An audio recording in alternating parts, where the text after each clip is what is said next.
The sun was hot that afternoon, the kind of heat that made people hide inside their rooms. But Grace was outside, sweeping the small compound as her aunt shouted from inside the house. "Hurry up, lazy girl," Auntie Rose shouted. Grace didn't answer. She never answered. Her life was like this every day. Work, insult, hunger, and silence. She had lived with her aunt since she lost her parents. The woman never gave her love, never gave her kindness. She treated her like a slave. Grace slept on a thin mat in the storeroom. She ate last, after everyone. And if she ever complained, her aunt would say, "If your parents didn't die, would you be here?" But that day, something different happened. As Grace swept the front yard, she noticed a man sitting under the mango tree outside the gate. He looked tired. His clothes were torn. His slippers were old. His hair was rough. His face carried dust like someone who had been walking for a long time. He looked homeless. Grace paused. Her heart moved a little. She had seen many poor people on the street, but something about this man felt different. His eyes were gentle, quiet, sad, like someone who carried a secret pain. He tried to stand up but almost fell back. His lips were dry. He breathed like someone who had not eaten or drunk water since morning. Grace looked back at the house. Her aunt was shouting again. "Grace, where is that girl? If you finish sweeping, wash plates." Grace swallowed hard. She knew if her aunt saw her talking to a stranger, she would beat her. But when she looked at the man again, her chest tightened. He was suffering. Grace dropped her broom gently and stepped outside the gate. "Sir, are you okay?" she asked softly. The man raised his head slowly. His voice was low. "Water, please." That was all he said. Grace didn't think twice. She hurried back into the house quietly. She opened the small clay pot in the kitchen, dipped a cup inside, and filled it with cold water. Her hand shook as she carried it out. If her aunt caught her, today would be hell. But she couldn't walk away from the man. When she reached him, she knelt and stretched the cup forward. "Please drink." The man looked at her for a long time before holding the cup. His hand brushed her fingers gently. He had soft hands, not the kind a homeless man should have. He drank slowly, deeply, almost shaking with relief. Grace watched him quietly. When he finished, he returned the cup. "Thank you," he whispered. His voice cracked. "You don't know what you have done for me." Grace lowered her eyes. "It's only water." He shook his head. "People pass me every day. They look at me like dirt. You are the first person to stop." Grace stood up, cleaning her palm on her old gown. "I don't like to see anyone suffer." The man looked at her with soft surprise, as if her kindness touched a part of him he had hidden away. "What is your name?" he asked quietly. She hesitated. "Grace." He repeated it gently. "Grace." She nodded shyly and stepped back. Her aunt's voice was growing louder. "I have to go," Grace said. As she turned to leave, the man watched her like she was the only light in his dark world. He whispered to himself, "She is the one." Grace didn't hear him. She didn't know this man was not who he looked like. She didn't know he was not poor, not homeless, not helpless. She didn't know he was Michael Lawson, a billionaire who chose to hide in rags, searching for one thing money had never given him. Grace walked back into the compound quietly, holding the empty cup close to her chest. She tried to hide it behind her gown, so her aunt would not notice, but her heart was still beating fast. She had never given a stranger water before. She had never dared to help anyone outside the house. Her aunt always said, "Mind your business. Don't bring people's problems to this house." But when she looked at that man, she felt something. Something soft. Something painful. Something that reminded her of her own loneliness inside the kitchen. She washed the cup quickly and placed it back in the clay pot. Her hands were still shaking slightly, but she breathed slowly to calm herself. Then her aunt's sharp voice cut through the air. "Grace, why are you moving like an old woman? Come and wash these plates." Grace came out immediately. "Yes, Auntie." Auntie Rose frowned at her. "Your face is shining. Where did you go?" Grace lowered her eyes. "I just finished sweeping." Her aunt hissed. "If you like, lie. But remember, this is not your father's house. One day I will throw you out." Grace nodded quietly. She had heard those words many times. They no longer surprised her, but they still hurt her. She bent and began washing the plates. Her thoughts kept drifting back to the man outside. She could still see the way he held the cup gently, the way he looked at her like her kindness meant something in this world. She didn't know he was still watching her from outside the gate. Michael sat under the mango tree, his body resting lightly on the trunk. He kept replaying that moment, the moment Grace knelt beside him and offered him water. Not from pity, not because she wanted praise. She did it because her heart pushed her. He whispered her name to himself again. Grace. He hadn't planned for that moment. He didn't even expect anyone around this area to notice him. For days he had walked around the town disguised, trying to see people's true characters. Most ignored him. Some insulted him. Children threw stones. Shopkeepers chased him away. He wanted to know the heart of ordinary people because he was tired of gold diggers, friends who wanted connections, and women who smiled only when they saw his cars. But today he found something he didn't know he had been searching for. He wanted to see her again. He wanted to know who she truly was. He stayed under the tree a little longer, even after his body stopped shaking from thirst. He watched the compound quietly. He listened to the sounds, plates clashing, someone sweeping, a woman shouting. Every sound carried pain, and he wondered how Grace survived here. When afternoon turned into evening, Grace finally stepped outside to pour dirty water near the gutter. She saw him again. He was still sitting there, still quiet, still gentle. She paused. "Are you okay now?" she asked softly. Michael raised his eyes slowly. For a moment, he didn't speak. He just looked at her like he was trying to understand something deep. "I am better," he said finally. "Because of you." Grace looked away shyly. "It's just water." "No," he whispered. "It's kindness." She didn't know what to say. No one had ever thanked her like that. No one had ever looked at her like she mattered. "Do you live around here?" she asked. Michael shook his head slowly. "I'm just passing through." She nodded. "Okay." A quiet wind blew between them. Something simple. Something peaceful. Then her aunt's voice exploded again. "Grace, where are you? Come and light the stove." Grace jumped. "I have to go." She walked back inside quickly. Michael watched her disappear, his heart pulling toward her. He whispered again, "She is the one." And this time he knew he was not wrong. Evening settled slowly, painting the sky with soft orange light. Grace finished washing the last plate and stepped aside quietly. She rubbed her hands together to warm them. She was tired, but her heart was restless. She kept thinking about the man outside, about the way he looked at her, about the softness in his voice. She didn't know he was still out there, thinking about her too. Michael stood up from under the mango tree. His legs were still weak, but his mind was clear. He wanted to see her again, just for a moment, not to disturb her, not to cause trouble, but something inside him kept pulling him forward. He walked slowly toward the gate. The compound was small but neat. A low fence surrounded it. There was a veranda with 2 plastic chairs. That was where Auntie Rose and her daughter Mandy sat every evening, gossiping and laughing loudly. They were there now. Mandy, Grace's cousin, was painting her nails. She had powdered her face even though she wasn't going anywhere. Her mother, Auntie Rose, was talking and laughing loudly about someone in the neighborhood. Grace was sitting far from them, near the small corner beside the kitchen wall. She was biting her finger gently, like someone deep in thought. She always sat there whenever she wanted to stay out of trouble. That was when Michael stepped inside the compound. The laughter on the veranda stopped immediately. Auntie Rose stood up so fast her chair made a loud noise. Her eyes widened, then narrowed. Her mouth twisted in disgust. "Who are you?" she asked sharply, her voice high and unfriendly. "Who are you looking for in my house?" Grace froze where she sat. Michael stood quietly near the entrance, his hands folded in front of him. His clothes were still dusty, his slippers still old, his hair still rough. "I am looking for Grace," he said calmly. Auntie Rose turned sharply to Grace, her eyes full of anger. "Grace," she barked. "What is this? What is he doing here?" Grace's heart jumped into her throat. She stood up slowly. She didn't know whether to speak or keep quiet. Michael answered gently, "I came to drink water." Auntie Rose's face twisted even more.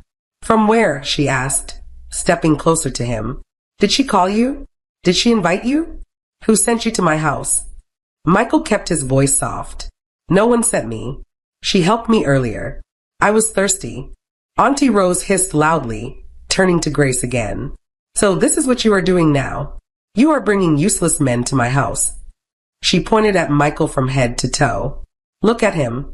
He looks like someone thrown away from somewhere. Grace, have you lost your mind? Grace shook her head quickly. Auntie, I didn't call him. He was outside and he looked tired. Oh, so you now run Charity home? Auntie Rose shouted. Are you mad? Do you want people to think we keep beggars here? Mandy stood beside her mother, folding her arms, smirking. I said it, Mama. That girl will disgrace us one day. Grace looked down. Her heart was shaking. Shame washed over her even though she had done nothing wrong. Michael watched quietly. He saw the way they talked to Grace. He saw the pain in her eyes.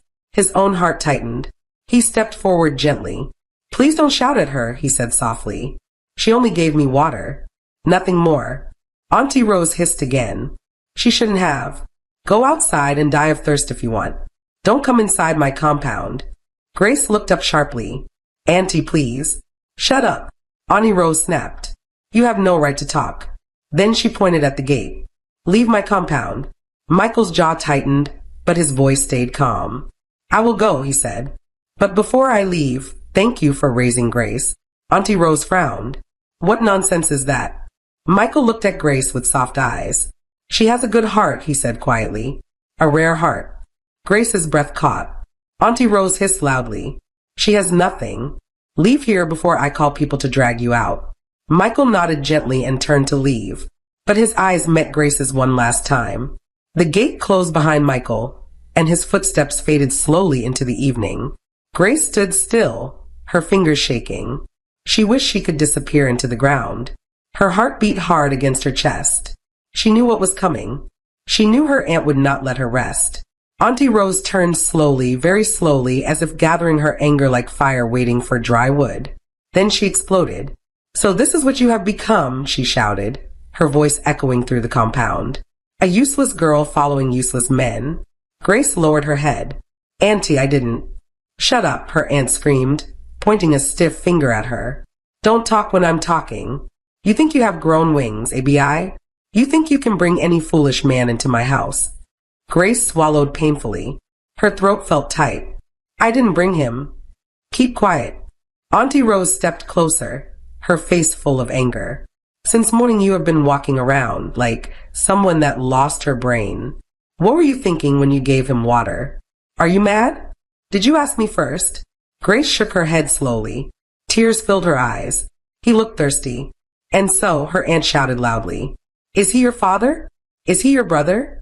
Who is he to you? She clapped her hands in disgust. Anyway, you are just like your mother. Useless. Grace's body went cold. Mandy laughed softly behind her mother. Mama, leave her.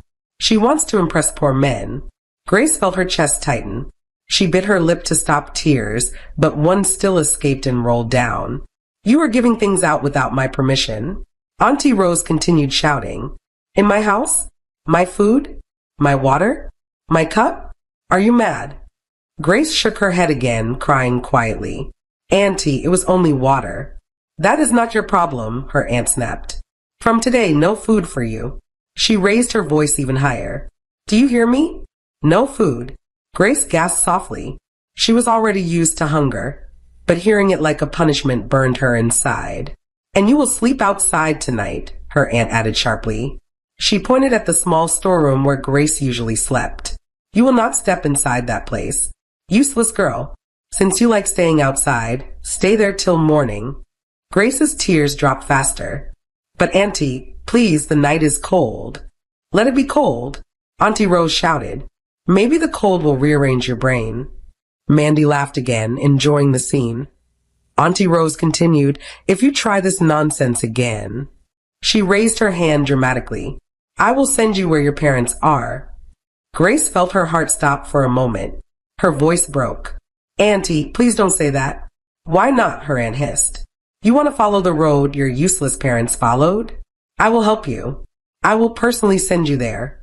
Grace covered her mouth quickly. Her tears came like rain, heavy and painful. She cried quietly, the kind of cry that came from deep wounds, old wounds. Auntie Rose turned away, shaking her head. Clean this place before you sleep outside. And make sure you lock the gate. Grace didn't move. Did you hear me? Her aunt shouted again. Grace nodded slowly. Yes, Auntie.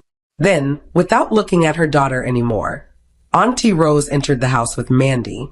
Their laughter started again immediately, as if Grace's pain meant nothing. The compound grew quiet. The sky grew darker. Grace stood alone, her hands shaking, tears wetting her old gown. She wiped her face with the back of her palm and walked slowly toward the corner of the compound. She sat on the ground, hugging her knees tightly. The wind was cold. Her stomach was empty. Her heart was breaking. She whispered softly to herself, I only gave him water. I didn't do anything wrong. But the night did not answer her. Grace did not sleep well that night. The cold entered her bones. Mosquitoes bit her legs. Her stomach cried for food until her tears mixed with the pain. She hugged herself in the corner of the compound, praying morning would come quickly. When the first light touched the sky, she stood up quietly, washed her face with cold water, and began her chores before anyone woke up. Her aunt never asked where she slept. She never cared. But something changed in Grace. A small, soft fire grew inside her chest. She didn't understand it yet, but she felt it. A full week passed. 7 days of silent suffering. 7 nights of no food. 7 evenings of her aunt insulting her for things she didn't do. 7 mornings of waking up with swollen eyes. Grace tried to forget the man she helped, but her heart never let go of that moment. The moment he thanked her with gentle eyes. She didn't know he thought about her too. One sunny afternoon, as Auntie Rose and Mandy sat on the veranda laughing loudly about someone's failed marriage, Grace was washing clothes near the back tap. She stayed far away as usual. She never joined their laughter. She never sat near them unless called. Then the gate opened gently. Michael stepped inside. He still looked homeless, still wore the same torn slippers, still carried the same tired look. But his eyes were searching for one person. Grace. The moment Auntie Rose saw him, she shot up from her chair. You again, she shouted, her face twisting in anger. Have I not warned you? Have your rag life refused to enter your useless brain? Grace heard the voice and froze. Mandy laughed loudly. Mama, see him. He looks worse than last week. Grace turned slowly, her heart shaking. She didn't expect to see him again. Not like this. Michael stood calmly, but his chest rose and fell slightly. He wasn't afraid. He wasn't angry. He was just determined. Auntie Rose pointed at him. I said don't enter my compound again. Useless man. Are you deaf? Do you want me to pour hot water on you? Michael didn't answer her. He looked at Grace. She looked down immediately, afraid to get into trouble again. Come here. Auntie Rose screamed suddenly, pointing at Grace. Come here, you useless girl. Since you like disgracing me, today I will disgrace you. Grace walked slowly toward the veranda, her hands shaking. She stood beside her aunt quietly, tears already burning her eyes. Auntie Rose continued shouting at her. So this is the kind of man you are following? Someone that looks like hungry dog. Mandy laughed again. Mama, even a goat cannot marry this one. Grace felt her heart sinking. Her body trembled. She wanted to disappear. Then Michael stepped forward gently. I did not come to bring shame, he said softly. I came to marry Grace. Silence fell for 2 seconds. Then Auntie Rose and Mandy burst into loud, mocking laughter. It shook the air. You. Auntie Rose shouted between her laughter. You want to marry who? Grace, he repeated calmly. I came for her hand. Auntie Rose held her stomach, still laughing. Go ahead. Marry her. She is just as useless as you. Both of you will make a perfect team of suffering. Mandy clapped her hands in mock excitement. Mama, let him take her. Let 2 poverty people marry. Maybe they will give birth to hunger. Grace covered her face and cried silently. Michael looked at her aunt one last time. Then he looked at Grace with eyes full of something soft, something she had never received from anyone before. Respect, kindness, protection. He said quietly, Grace, will you come with me? Grace's breath stopped. Her heart pounded. She looked at him, then at her aunt, then at Mandy, then at the dusty floor. Her life was at a turning point, a painful point, a life-changing point, and she didn't know which direction to take. Grace did not answer Michael that day. She was too scared, too confused, too wounded by the life she had lived. But he returned the next morning, and the next. He stood at the gate every day, waiting, never raising his voice, never fighting her aunt, never insulting anyone. Grace watched him quietly from inside the compound. Each day her heart softened a little. On the seventh morning, she stepped outside, trembling. "I will go with you," she said softly. Michael's eyes warmed. He nodded gently. "Thank you." Auntie Rose and Mandy stood at the veranda laughing loudly. "Carry her," Auntie Rose shouted. "She is a load I have been begging God to remove." Mandy shook her head. "I pity the man. He is collecting suffering." Grace swallowed her tears and walked toward the gate. Michael walked beside her, not touching her, not rushing her. She left her aunt's house with only one small nylon bag. Her whole life fit inside it. Their wedding was simple. The church was small. The chairs were old. The windows were cracked. There was no music except the small keyboard the pastor played himself. Word spread fast around the village that a homeless man was getting married to the useless girl from Auntie Rose's house. People came to watch, not to support them, not to celebrate them, but to laugh. Some stood outside the church, whispering loudly. Two hopeless people together. She is marrying poverty. Look at their clothes. Shameful. Even beggars will pity them. Grace heard everything. Her gown was not new. The church women washed it and ironed it for her. The veil was torn slightly at the edge, but she wore it with quiet dignity. Michael wore a simple shirt and trousers someone donated to him. Yet he looked peaceful. During the vows, people giggled loudly.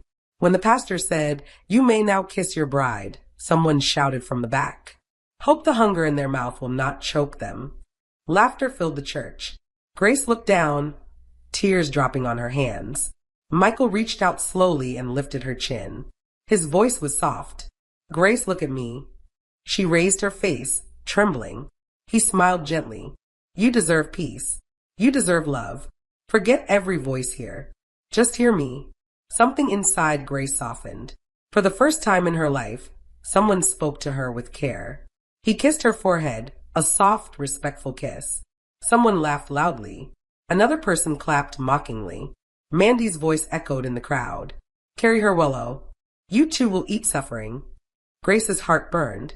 Her hand shook. But she did not run. She held Michael's hand tightly. When they stepped outside the church, children pointed and laughed. Adults shook their heads. Some called it the poorest wedding of the year. But Michael did not bend his head. He walked with strength, holding Grace's hand like she was the only important person in the world. When they reached the roadside, Grace whispered, "Why did you choose me?" He stopped, looked at her slowly, his eyes soft, deep, real. "Because you gave me water," he said. "When you had nothing, you still gave." Grace's eyes filled again. He wiped her tears gently. "Your heart is richer than any house in this village," he whispered. "This is only the beginning." But the village only saw two poor people walking. They had no idea who Michael truly was. No idea what was coming. No idea the mockery they enjoyed today would become the biggest shame of their lives. Michael and Grace walked for a long time after the wedding. They passed dusty roads. They passed small houses. They passed people who stared at them with pity. Grace held her small nylon bag tightly. Her heart was heavy. She kept wondering where she was going. She married a man who looked homeless. She didn't know what tomorrow would be like. But she followed him because he showed her kindness, something she had never received from anyone else. As they walked, Grace finally asked quietly, Where do you stay?" Michael looked ahead. "You will see soon." His answer made her more nervous, but she didn't ask again. Silence settled between them, soft, calm, not fearful. The silence of two people beginning a life with nothing but hope. Then, suddenly the road changed. The dusty path ended. A smooth, wide tar road began. Grace looked around, confused. Large flowers lined the walkway. Tall street lights stood in neat rows. The wind smelled different, clean, expensive. Michael, are we in the wrong place? She whispered. No, he said gently. We are close. They walked a little further. Then Grace saw it. A massive black gate, taller than any gate she had ever seen, stood at the end of the road. There were golden designs on it. Two security men wearing matching uniforms stood by the gate. Grace stopped walking. Her voice trembled. Michael, this can't be where you stay. Michael held her hand gently. It is. Before she could understand his words, one of the guards saw him and ran forward. Sir, welcome back. Grace froze. Sir. The other guard hurriedly opened the heavy gate. Sir, we didn't know you were coming today. Madam has been expecting you to settle down after your trip. Grace looked at the guards, then at Michael, then at the huge gate opening slowly. Inside the compound, she saw a mansion so big it made her legs weaken. The walls were clean white. Glass windows shined in the sunlight. Beautiful cars were parked neatly. Flowers surrounded the entire place. It didn't look real. It looked like a picture from another world. Michael stepped inside calmly, like someone walking into his home. The guards bowed slightly to him. Grace could not move. She felt her breath shaking. Michael, she whispered. This is not your house, right? He turned to her, eyes soft. It is my house. Her throat tightened. Her fingers shook. She whispered again, but you looked homeless. You were sitting under the tree. Your clothes. He took her hands gently. I wore those clothes to hide who I am, he said softly. I want to find someone who sees the heart, not money. Grace blinked, tears filling her eyes. I thought you were suffering, she said in a small voice. I was not suffering, he replied. But my heart was empty. I needed someone real. Someone who gives even when she has nothing. Someone who does not look down on the poor. Grace covered her mouth as tears fell. I didn't know, she whispered. I know, he said. That is why your kindness touched me. He stepped closer. You gave me water when your own life was full of pain. You helped me when you had nothing. You gave me dignity when others gave me insults. Grace sobbed quietly. I chose you, he continued softly, because your heart is richer than every room in this mansion. One of the cars drove forward. A driver stepped out quickly. Sir, should we take Madam inside? Madam. Grace's legs almost failed her. Michael smiled gently at her. This is your home now, he whispered. No more hunger. No more insults. No more sleeping outside. He wiped her tears with his thumb. You are safe here. Grace looked around again, still crying softly. For the first time in her life, she entered a house where she wasn't a slave, but a wife. And outside the walls of that mansion, the whole village still believed she married a homeless man. They had no idea what was coming. Grace's life began to change faster than she could understand. Every morning, she woke up beside a man who treated her with respect. Every meal, she ate on a table instead of a cold floor. Every night, she slept without fear of being chased outside. She washed her clothes with warm water. She wore clean gowns. She walked inside a house where no one shouted her name with anger. Sometimes she stopped in the hallway, touched the wall gently, and whispered to herself, Is this really my life? Michael never rushed her. He let her learn peace slowly. He let her breathe differently. And every evening he asked her kindly, Are you adjusting well, Grace? She always nodded with soft eyes. But peace can attract envy. And soon, trouble found its way to the mansion. One morning, while Grace and Michael were having breakfast on the balcony, one of the guards rushed in. Madam, your aunt is at the gate. Grace froze. The spoon dropped from her hand. Her body remembered insults before her mind did. Michael looked at her gently. Do you want to see her? Grace breathed shakily. Yes. The guards opened the gate. Auntie Rose walked in quickly, pretending to limp. Her wrapper was tied loosely around her waist, her face arranged in forced pain. My daughter, she shouted loudly, almost running toward Grace. Grace, my child, please forgive me. Grace stood still. Her body trembled. She remembered the cold nights, the hunger, the insults, the beatings, the day she slept outside because she gave someone water. Mandy stood behind her mother, pretending to wipe tears. Grace, we didn't know you married such an important man, she said carefully. Michael watched quietly. He did not speak. Grace lowered her eyes. Auntie, why are you here? To ask for forgiveness. Auntie Rose cried. I made mistakes.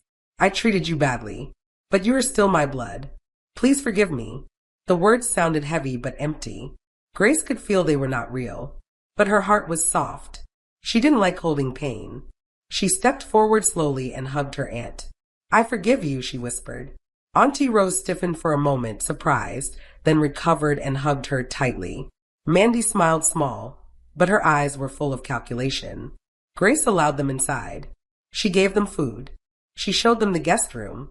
She even bought new clothes for them. But it didn't take long for their true colors to show. By the second week, Auntie Rose was already demanding things. Grace, give me 50,000. Your husband has money. What is the big deal? Grace, ask him to buy me a phone. Grace, tell Michael to employ Mandy as his secretary. Grace felt small pains inside her chest, but she didn't complain. Then Mandy started her own game. She walked around the house wearing tight clothes.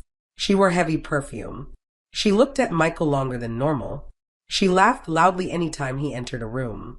One afternoon, Grace walked into the living room and found Mandy sitting on the arm of Michael's sofa. She leaned toward him, smiling. Sir, you need a woman who understands city life, Mandy said softly. Grace is too soft, too quiet, too. She stopped when she saw Grace.